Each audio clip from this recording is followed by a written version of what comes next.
Well, hi and welcome to another LRCC Soundbite.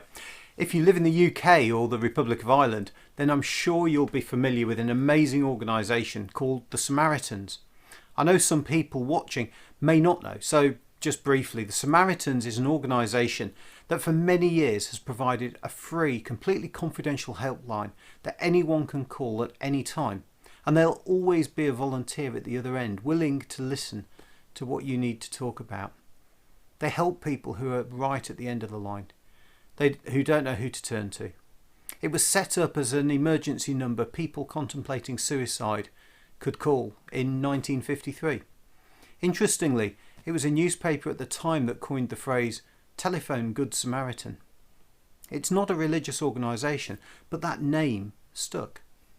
The idea of being a good Samaritan comes from a story that Jesus told when he was asked about who you should help if they're in need. In the story, a Jewish man is beaten and robbed and left to die at the side of a road. 3 people come by.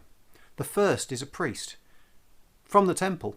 He looks over but walks past without stopping or even seeing really what state the man was in.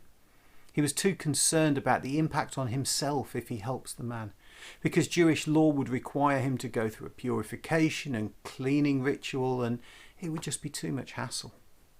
A little bit later, the second man comes along. He's a Levite. The Levites were also workers in the temple, supposed to be good and caring people. He does the same, walking past on the other side of the road. Then the third man comes along. This man is from Samaria, hence the term Samaritan. Now, it's really important to understand something about the politics in Israel 2,000 years ago. The Samaritans and the Jews hated each other. It was something that went way back in history, and it was deeply ingrained in everything in their society. Jesus was telling this story to a group of Jews. They loathed the Samaritans. To suggest that there might be such a thing as a good Samaritan person would make no sense. It just wasn't possible. They were all bad and evil and wrong as far as the Jews were concerned.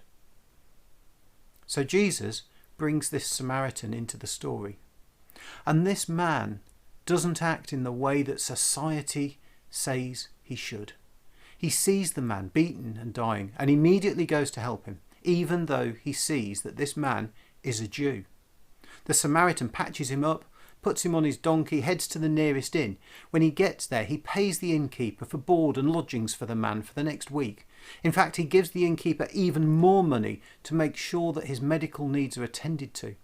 And he also promises the innkeeper that he will come back in a week, and if there's any more to pay, he'll pay it. It's not really the actions of a mortal enemy. The message behind this story is simply that if we see someone in any sort of need, we should help.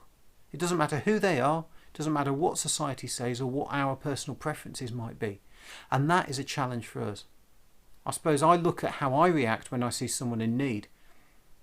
Maybe it's not always as I should, and I try to learn from that.